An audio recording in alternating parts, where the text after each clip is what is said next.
At 1,430 hours, on the afternoon of January 29th, 1945, First Sergeant Leonard A. Funk, Jr.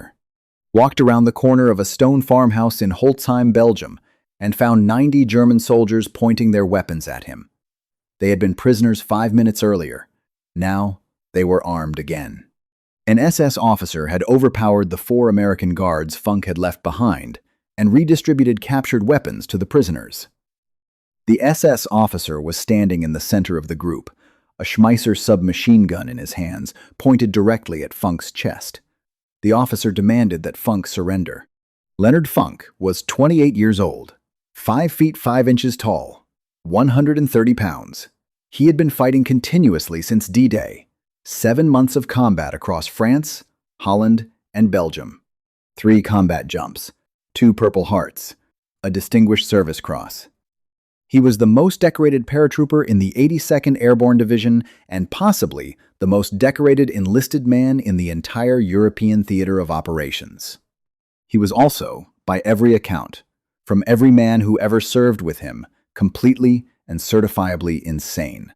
Funk looked at the SS officer. He looked at the 90 armed Germans. He looked at the Schmeisser, pointed at his chest, from a distance of approximately 10 feet. Then he started laughing. If you want to see what happened when Leonard Funk stopped laughing, please hit that like button. It helps us share more forgotten stories like this. And please subscribe if you haven't already. Back to Funk. This story begins 28 years earlier, in a place called Braddock, Pennsylvania. Population 20,000. A steel town. And it begins with a boy who was too small, too loud, and too angry to be anything except exactly what the moment required. Leonard Amos Funk, Jr. was born on August 27, 1916, in Braddock, Pennsylvania. Braddock sat on the Monongahela River, 8 miles southeast of Pittsburgh. It was a steel town. Andrew Carnegie had built the Edgar Thomson Steel Works there in 1875. By 1916, the mill employed nearly half the adult male population of Braddock. The rest worked in businesses that existed to serve the steel workers: bars, boarding houses, general stores, barber shops. The town was rough. The air was thick with smoke and soot from the mill. The river ran orange with industrial discharge. The streets were lined with row houses built for workers who labored 12-hour shifts in heat that exceeded 120 degrees Fahrenheit. Men who worked in the steel mills were hard. They had to be. The work killed the soft ones. The furnaces did not care about complaints or feelings or weekday prayers. They consumed coal and iron ore and human endurance in equal measure. Leonard's father, Leonard Sr., worked at the Edgar Thomson Works. His mother, Matilda, kept the house and raised 3 children. The family lived in a row house on a street where every man smelled like metal and sweat, and the particular exhaustion that comes from doing the same brutal work every day for 30 years. Leonard Jr. was small. He was always small. At age 10, he was the shortest boy in his class. At 14, he stood 5 feet 2 inches and weighed 105 pounds. The boys in Braddock were the sons of steelworkers, built like their fathers, broad and heavy and accustomed to physical labor. Leonard was built like a jockey, narrow shoulders, thin arms, a face that looked younger than his years. But Leonard Funk had something that size could not measure. He had a personality that filled every room he entered, and several rooms on either side. He talked constantly. He talked fast. He talked loud. He told jokes that made teachers choke and classmates fall out of their chairs. He argued with anyone about anything. He picked fights with boys twice his size and lost most of them, but came back grinning with a bloody nose and a new joke about the experience. He was, by universal consensus, the most entertaining and the most exhausting human being in Braddock, Pennsylvania. His teachers at Braddock High School had a complicated relationship with Leonard Funk. He was intelligent.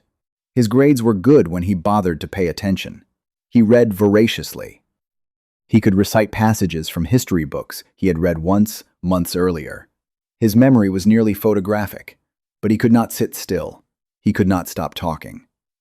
He disrupted every class he attended with a running commentary that was usually funnier than anything the teacher was saying.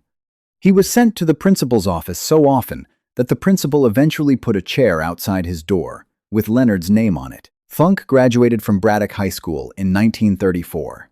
He was 17 years old, 5 feet 4 inches, 120 pounds. The Depression was at its worst. The Edgar Thomson Works was running at reduced capacity. Jobs that had sustained 3 generations of Braddock families were disappearing. Young men who would have followed their fathers into the mill found the gates closed. Funk worked odd jobs through the late 1930s. He worked at a service station. He worked construction. He worked at a clothing store. None of it lasted. Not because he was lazy. Leonard Funk was many things, but lazy was not one of them. The jobs did not last because Leonard Funk was not built for ordinary work. He was built for something else. Something that did not exist yet, but would arrive soon enough. On June 3rd, 1941, Leonard Funk enlisted in the United States Army. He was 24 years old. He walked into the recruiting office in Pittsburgh and told the recruiter he wanted to join the paratroopers. The recruiter looked at him. 5 feet 5 inches, 130 pounds. The recruiter suggested the infantry, or maybe the quartermaster corps. The paratroopers had physical requirements. Height. Weight. The recruiter was not unkind about it. He was being practical. Funk told the recruiter that he wanted to join the paratroopers, or he wanted to go home. The recruiter asked him why. Funk said because they'd jump out of airplanes, and that seemed like the most interesting thing the Army had to offer. The recruiter processed his paperwork. Funk was assigned to the 508th Parachute Infantry Regiment and later transferred to Company C, 1st Battalion, 508th Parachute Infantry Regiment, which was subsequently reassigned to the 82nd Airborne Division. The 82nd was one of 2 airborne divisions in the United States Army. Its soldiers were volunteers. Every man had chosen to be there. Every man had passed the physical and mental screening. Every man had completed jump school at Fort Benning, Georgia, where the attrition rate exceeded 50%. Jump school was designed to break men. The physical training was brutal. 5-mile runs before breakfast, hundreds of push-ups, obstacle courses that sent men to the hospital with broken bones. The purpose was not fitness. The purpose was to identify men who would keep going when their bodies told them to stop. Men who would jump out of an airplane at 800 feet with 80 pounds of equipment strapped to their bodies and trust a silk canopy to keep them alive. Funk thrived at jump school. The physical demands did not break him because he refused to acknowledge that breaking was possible. He ran faster than men with longer legs. He did more push-ups than men with bigger arms. He completed obstacle courses with a running commentary of jokes and insults that made the instructors want to strangle him, and the other trainees want to carry him on their shoulders.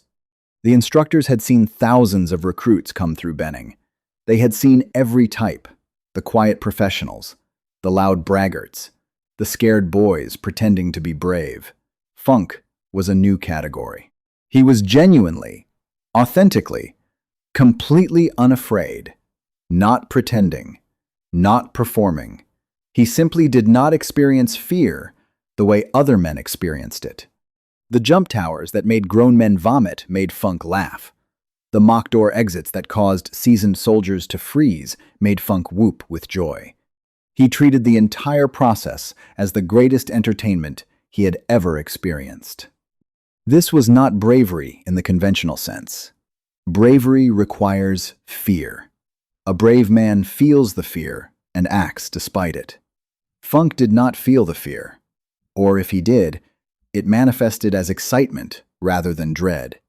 The psychologists at Benning had a term for this. They called it aberrant stress response. The military had a simpler term. They called it useful. Funk completed jump school and earned his paratrooper wings in early 1942. He was assigned to C Company, 1st Battalion, 508th PIR. The company was filling with men from across the country. Factory workers, college students, farm boys, city kids, all volunteers, all slightly crazy by conventional standards. Funk fit right in. He was louder than anyone else, funnier than anyone else, and more willing than anyone else to do the things that made rational men hesitate. He was promoted to corporal, then sergeant, then staff sergeant. The promotions came fast because the Airborne was expanding rapidly, and because Funk's natural leadership abilities were impossible to ignore. He was not a conventional leader. He did not give inspirational speeches. He did not project calm authority. He led by being the first man to do everything, and by making the men around him believe that if this small, loud, laughing maniac could do it, then they had no excuse. The 82nd Airborne Division deployed to England in late 1943 to prepare for the invasion of France. The division had already fought in Sicily and Italy. The men of the 508th were replacements for casualties from those campaigns and new additions to the division's order of battle. They trained throughout the winter and spring of 1944 at various locations in England: jump training, weapons training, small unit tactics, night operations, house-to-house fighting in mock villages built from plywood and sandbags. Funk was promoted to First Sergeant of C Company by early 1944. First Sergeant was the highest enlisted rank in a rifle company. The First Sergeant was responsible for the administrative and tactical management of approximately 140 men. He was the link between the officers and the enlisted men. He was the man who knew every soldier in the company by name, who knew their strengths and weaknesses, who knew which men could be trusted in a crisis and which men needed watching. For a company of paratroopers preparing to jump into occupied France, the First Sergeant was the man who would hold everything together when the plan fell apart. And the plan always fell apart. Airborne operations were inherently chaotic. Paratroopers jumped from moving aircraft at night over unfamiliar terrain. They landed scattered across miles of countryside. They spent the first hours of every operation trying to find each other in the dark. The First Sergeant was the man who gathered the scattered soldiers, organized them into fighting units, and pointed them at the enemy. Funk was perfectly suited for this role. His personality, which would have been a liability in a conventional infantry unit, was an asset in the Airborne. Paratroopers needed a First Sergeant who could make them laugh when they were scared, who could crack jokes while bullets flew, who could treat the most desperate situations as entertainment. Funk did all of this naturally. It was not an act. He genuinely found combat exhilarating. He genuinely believed that jumping out of airplanes and fighting Germans was the most fun a man could have. D-Day was scheduled for June 5th, 1944. Weather delayed it to June 6th. On the evening of June 5th, Funk and the men of C Company assembled at their departure airfield in England. Their faces were blackened with soot. Their equipment was strapped tight, parachutes on their backs, reserve chutes on their chests. Weapons, ammunition, grenades, rations, maps, compasses, first aid kits. Every man carried between 80 and 100 pounds of equipment. Funk walked through the assembly area, checking each man's equipment, making adjustments, telling jokes. He told Private James Allardyce that his parachute was packed backward and he would land in Berlin instead of Normandy. He told Sergeant William Crawford that his face paint made him look like his mother-in-law. He told the company commander, Captain Jonathan Adams, that he had forgotten to bring the beer. The men laughed. Some of them would be dead by morning. They knew it. Funk knew it. The laughter was not denial. It was defiance. A way of saying that whatever was waiting for them in France, they would face it on their own terms. The C-47 transport aircraft lifted off from England at approximately 2,300 hours on June 5th, 1944. The flight across the English Channel took approximately 90 minutes. Below them, the largest armada in human history was moving through the dark water toward the beaches of Normandy.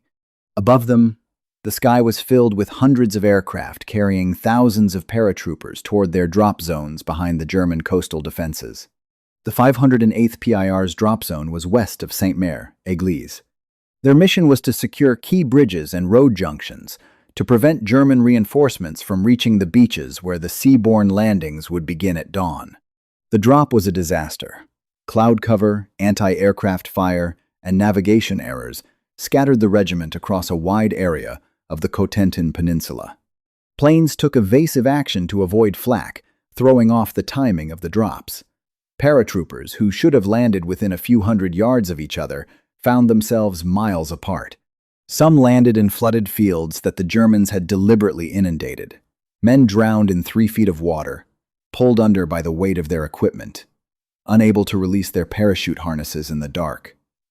Funk landed in a field approximately 4 miles from his intended drop zone. He was alone. No other paratroopers were visible. He could hear gunfire in multiple directions. The distinctive crack of German Mauser rifles mixed with the faster cyclic rate of American weapons. Somewhere, his men were fighting. He needed to find them. Funk spent the next 3 hours moving through the Norman countryside, collecting scattered paratroopers from the 508th and other units. He used the cricket, a small metal clicker that produced a distinctive click-clack sound used by airborne troops to identify each other in the dark. Click-clack. Wait. Click-clack. In response. Move toward the sound. Find another American. Keep moving. By dawn on June 6th, Funk had gathered approximately 30 men. Not all from C Company. Some were from other companies in the 508th. Some were from the 505th PIR. A few were from the 101st Airborne Division, which had dropped in an adjacent area. Funk did not care about unit designations. He cared about rifles and the men who carried them. He organized the ad hoc group into a fighting force and began moving toward the regimental objectives. Along the way, they encountered German patrols, roadblocks, and defensive positions. Funk's approach to each obstacle was consistent.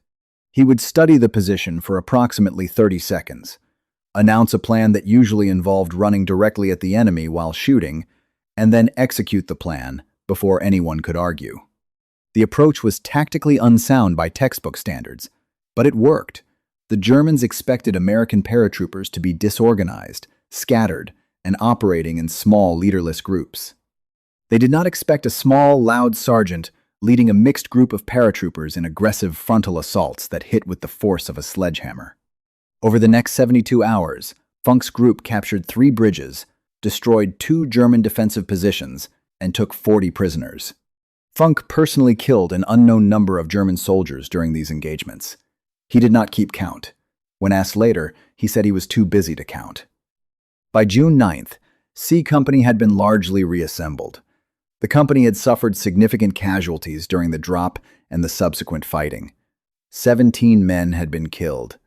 23 had been wounded. Several were missing. The company that had boarded aircraft in England with approximately 140 men was now operating with fewer than 100. Funk continued to lead from the front throughout the Normandy campaign. The 82nd Airborne fought in the hedgerow country of Normandy for 33 days before being pulled off the line and returned to England. During those 33 days, Funk earned his first Purple Heart when a bullet grazed his left arm during a firefight near La Haye-du-Puys. He also earned the Distinguished Service Cross, the second highest award for valor in the United States Army, for actions during the capture of a fortified German position on June 14th. The citation for the DSC described how Funk had single-handedly assaulted a machine gun position that was holding up his company's advance. He had crawled to within grenade range, destroyed the position with 2 fragmentation grenades, then charged forward and killed 4 German soldiers who were attempting to establish a secondary position. The citation noted his complete disregard for personal safety and his exceptional leadership under fire. Funk received the DSC and immediately asked if it came with extra beer rations. It did not. The 82nd Airborne returned to England in July 1944. They had barely recovered from Normandy when orders came for the next operation, Operation Market Garden, the largest airborne operation in history. The plan was ambitious. 3 airborne divisions, the American 82nd and 101st and the British 1st Airborne, would seize a series of bridges across Holland, creating a corridor for British armored forces to advance into Germany. If successful, the operation would end the war by Christmas 1944. It was not successful. The 82nd Airborne jumped into Holland on September 17, 1944, Funk's second combat jump. This time, the drop was more accurate than Normandy. Most of C Company landed within a few hundred yards of their drop zone near Grosbeek. They assembled quickly and moved to seize their objectives. The fighting in Holland was different from Normandy. The terrain was flat, open, crisscrossed with canals and dikes. The hedgerows of Normandy had provided cover for both attackers and defenders. Holland offered nothing. Men who moved in the open were exposed to fire from every direction. Funk adapted. He moved his men through drainage ditches and along canal banks. He used smoke grenades to obscure their movements across open fields. He maintained the aggressive tactics that had worked in Normandy, adjusted for terrain that punished carelessness with death. The 82nd held their sector for the next 9 weeks. The operation failed at Arnhem, where the British 1st Airborne was destroyed, trying to hold the bridge too far. But the 82nd sector held. Funk's company held their positions along the Wall River through October and into November, fighting off German counterattacks, conducting patrols, enduring artillery barrages that turned the flat Dutch landscape into a moonscape of craters and shattered trees. Funk earned his second Purple Heart in Holland when a mortar fragment struck his right thigh during a German counterattack on October 3rd. The wound required stitches, but not evacuation. Funk refused to leave the line. He limped through the next week with a bandage on his thigh and a joke about how the Germans had finally found a target small enough to hit. The 82nd was pulled out of Holland in November 1944. They returned to their base camps in France for rest and refitting. The men expected a period of recovery. They had been fighting almost continuously since June. The division had suffered over 3,400 casualties in Holland alone. Then the Germans launched the Ardennes offensive. On December 16, 1944, 3 German armies, comprising over 400,000 soldiers, attacked through the Ardennes forest in Belgium and Luxembourg. The attack achieved complete surprise. American units in the Ardennes were thin, consisting mainly of divisions recovering from heavy fighting, or green divisions getting their first taste of combat. The Germans punched through the American lines and created a bulge in the front that gave the battle its name. The 82nd Airborne was rushed to Belgium by truck convoy. No parachute drop this time. They moved by road through the night of December 17th and into December 18th. The convoy drove through retreating American units, past burning vehicles, past soldiers who had been fighting for 2 days without sleep. The paratroopers watched the retreating soldiers with the contempt that elite units reserved for men who ran. The contempt was unfair. The retreating men had faced armored divisions with insufficient weapons and no air support. But paratroopers did not deal in fairness. They dealt in pride. The 82nd took up positions near Werbemont, Belgium, blocking the German advance toward the Meuse River crossings. Funk and C Company were assigned to defend a sector near the village of Trois Ponts. The fighting was immediate and savage. The Germans attacked with infantry supported by tanks. The paratroopers had no tanks. They had rifles, machine guns, bazookas, and the absolute certainty that they would not retreat. Funk's company held their positions through a week of continuous fighting. German infantry probed their lines every night. Artillery fell on their positions every day. The temperature dropped below zero. Snow accumulated in the foxholes. Men developed frostbite. Men developed trench foot. Men developed the 1,000-yard stare that came from too many days of killing and too many nights of not sleeping. Funk kept moving.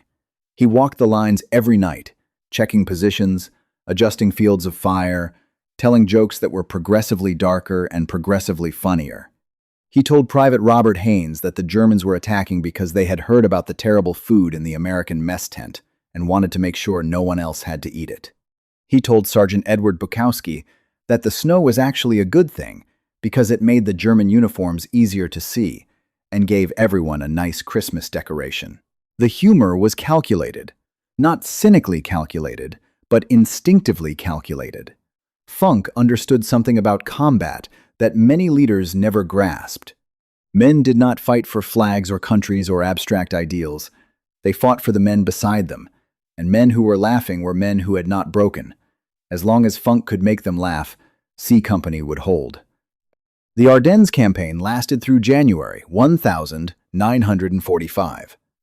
The German offensive was contained and then pushed back. The Bulge was eliminated. The American army resumed its advance toward Germany. The 82nd Airborne moved northeast into Belgium to clear remaining German positions. January 29th, 1945. The village of Holzheim, Belgium. The 82nd Airborne was conducting offensive operations to clear German forces from the Belgian-German border region. C Company was tasked with clearing the village of Holzheim, a small farming community of stone houses, barns, and narrow streets. Funk organized the assault. He divided the company into assault elements and support elements. The assault teams would move through the village house by house, clearing each building of German defenders. The support elements would provide covering fire and watch for counterattacks. The clearing operation began at approximately 1,100 hours. The fighting was house to house, room to room. German soldiers had fortified several buildings, turning stone farmhouses into defensive positions. Machine guns covered the streets. Snipers fired from upper windows. Every doorway was a potential death trap. Funk led from the front as always. He kicked in doors. He threw grenades into rooms before entering. He shot Germans at point-blank range in the narrow hallways of Belgian farmhouses. The fighting was close, violent, and exhausting. By 1400 hours, most of the village had been cleared. Over 80 German soldiers had been captured. Funk directed 4 of his men to guard the prisoners in a field behind a large stone farmhouse. The prisoners were disarmed. Their weapons were stacked in a pile, approximately 20 yards from the group. The 4 American guards stood at the corners of the prisoner formation, rifles ready. Funk moved forward with the rest of the company to clear the remaining buildings at the eastern edge of the village.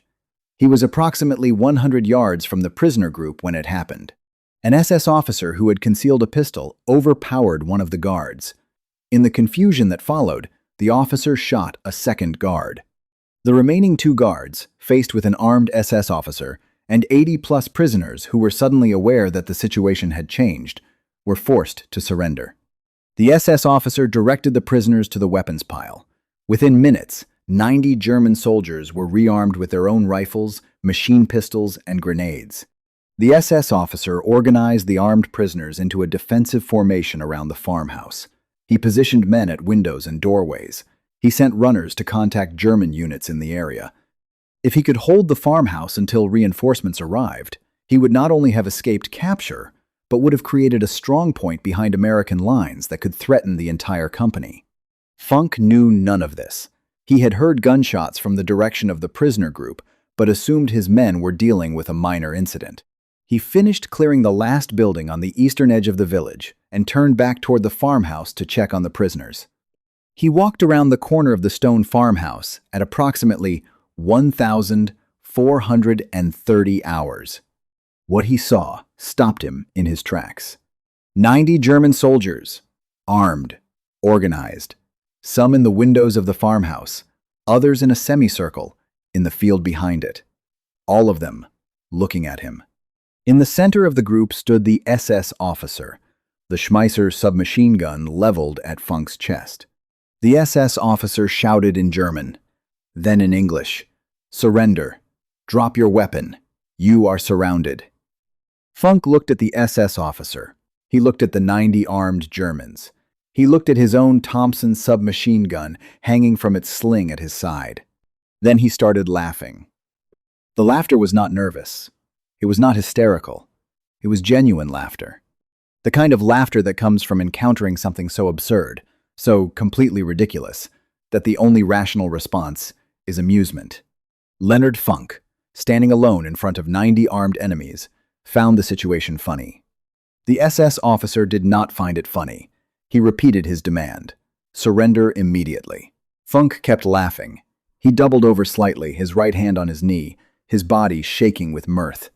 The Germans stared at him. Some of them had lowered their weapons slightly, confused by the reaction. They had seen Americans surrender. They had seen Americans fight. They had never seen an American laugh at them. The SS officer stepped forward. His finger was on the trigger of the Schmeisser. He was 3 seconds from pulling it. Funk stopped laughing. The transition was instantaneous. One moment he was a small man doubled over with laughter. The next moment, the Thompson was in his hands and firing. The first burst hit the SS officer in the chest. The man flew backward, the Schmeisser discharging into the air as his finger clenched on the trigger. He was dead before he hit the ground. Funk swept the Thompson across the nearest group of Germans. The .45 caliber rounds hit with devastating effect at close range. Men dropped. Others dove for cover. The ones who had lowered their weapons during Funk's laughter scrambled to raise them again. Funk did not give them the chance. He advanced into the group, firing in controlled bursts. 3 rounds, shift, 3 rounds, shift. The Thompson held 30 rounds in its stick magazine. Funk emptied it in approximately 4 seconds. He dropped the empty magazine, slammed in a fresh one, and kept shooting. The Germans closest to Funk were dying. The ones farther away faced a choice: fight or surrender. But fighting meant shooting at a target that was moving among their own men. The .45 caliber rounds that missed Funk would hit other Germans. The confusion was total. Funk was screaming now. Not words, not commands. Just a continuous primal scream that combined with the Thompson's hammering to create a sound that the surviving Germans would remember for the rest of their lives. 21 Germans fell in the first 15 seconds. The remaining 69 dropped their weapons and raised their hands. The entire engagement lasted less than 30 seconds. 21 Germans killed, 69 recaptured. The SS officer who had orchestrated the breakout was dead with 5 .45 caliber rounds in his torso. Funk stood in the center of the group, Thompson smoking, surrounded by men who had just tried to kill him, and men he had just killed. His 2 surviving guards emerged from behind the farmhouse, where they had been held. They stared at the carnage. Funk looked at them. The laughter was gone now. His face was the face of a man who had just done something that existed outside the normal boundaries of human experience. He pointed the Thompson at the 69 prisoners who had surrendered for the second time. "Disarm them," he said. Again. Then he turned and walked back toward the rest of the company. He had more buildings to clear. The recommendation for the Medal of Honor was submitted within days. The witnesses were unanimous. First Sergeant Leonard Funk, Jr. had single-handedly recaptured 90 armed prisoners of war, killing 21 enemy soldiers in the process. Through actions that represented the most extraordinary example of individual combat initiative they had ever witnessed. The recommendation moved through channels rapidly. The 82nd Airborne's commander, Major General James Gavin, personally endorsed it. Gavin knew Funk. Every senior officer in the 82nd knew Funk.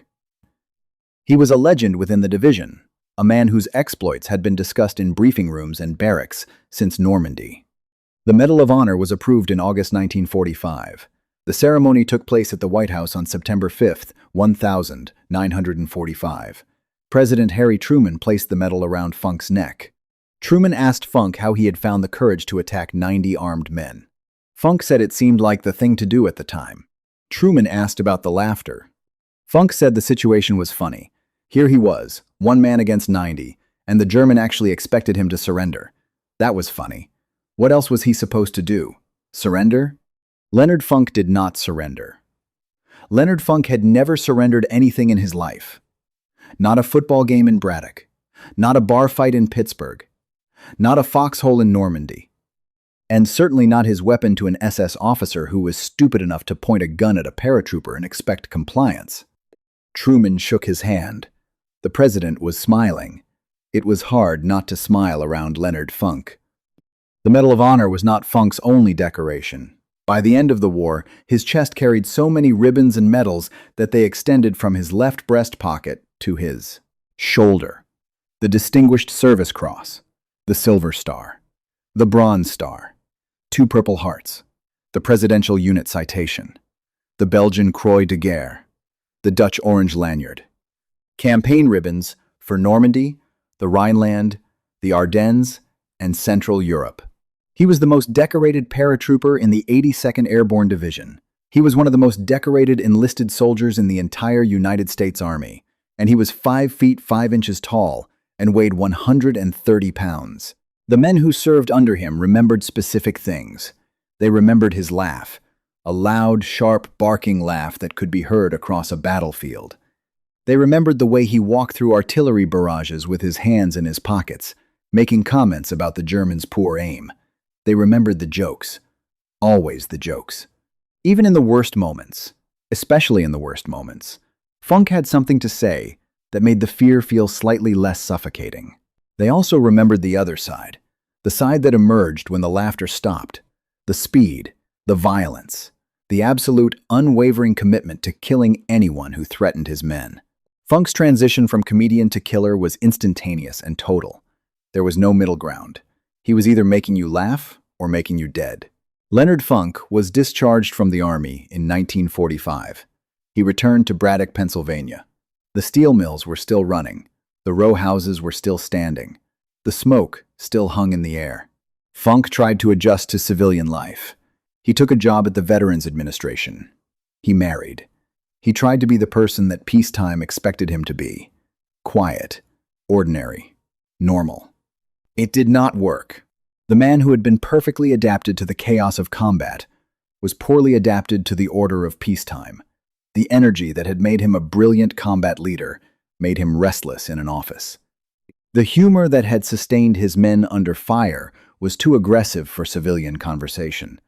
The reflexes that had saved his life dozens of times made him flinch at car backfires and startle at slamming doors. Funk struggled with what would later be recognized as post-traumatic stress disorder. In 1945, the condition had no name and no treatment. Veterans who experienced nightmares, flashbacks, hypervigilance, and emotional volatility were told to pull themselves together. The war was over. Move on. Be grateful. Funk moved on as best he could. He worked. He raised his family. He attended 82nd Airborne Division reunions where he could be himself, where the laughter and the stories and the shared memories of impossible events made sense to men who had been there. At reunions, Funk was the center of attention. He told stories. He reenacted the Holzheim incident, playing all the parts, complete with the laughter and the sound effects of the Thompson firing. The veterans laughed until tears ran down their faces. They laughed because the stories were funny. They laughed because remembering together was better than remembering alone. Between reunions, Funk lived quietly. The Medal of Honor opened doors, but Funk was not a man who walked through doors that fame opened. He did not seek public attention. He did not write a memoir. He did not appear on talk shows. When invited to speak at public events, he attended when he could, spoke briefly, and left before the attention became uncomfortable. In the decades after the war, Funk watched the world change around him. The steel mills in Braddock began closing. The Edgar Thomson Works reduced its workforce. The row houses emptied. The bars closed. The town that had produced Leonard Funk was dying the slow death of industrial decline. Funk remained in the Pittsburgh area. He watched new wars create new veterans. Korea, Vietnam. He understood what those men were going through better than most. He spoke to veteran groups when asked. He told them what he had learned. That combat changed you. That the change was permanent. That the best you could do was find people who understood and hold on to them. Leonard Amos Funk Jr. died on November 20th, 1992. He was 76 years old. He was buried with full military honors at Brighton Heights Cemetery in Pittsburgh, Pennsylvania. The pallbearers included men who had served with him in the 82nd Airborne, men who remembered the laughter in the Thompson in the morning in Holzheim when one small man had decided that 90-to-1 odds were funny. The Medal of Honor that President Truman placed around Funk's neck in 1945 is preserved in the collection of the National Infantry Museum at Fort Moore, Georgia. It sits in a display case with a placard describing his actions at Holzheim. The placard does not mention the laughter. Official military citations do not have a category for humor. But the men who were there remembered the laughter. They remembered it more clearly than the gunfire, more clearly than the screaming, more clearly than the bodies on the ground. They remembered a small man doubling over with genuine amusement at the sheer absurdity of the situation. They remembered the moment when the laughter stopped and the killing began. They remembered Leonard Funk. At 1,430 hours, on the afternoon of January 29th, 1945, First Sergeant Leonard A. Funk, Jr. walked around the corner of a stone farmhouse in Holzheim, Belgium. 90 armed Germans, 1 SS officer with a Schmeisser, 1 paratrooper with a Thompson.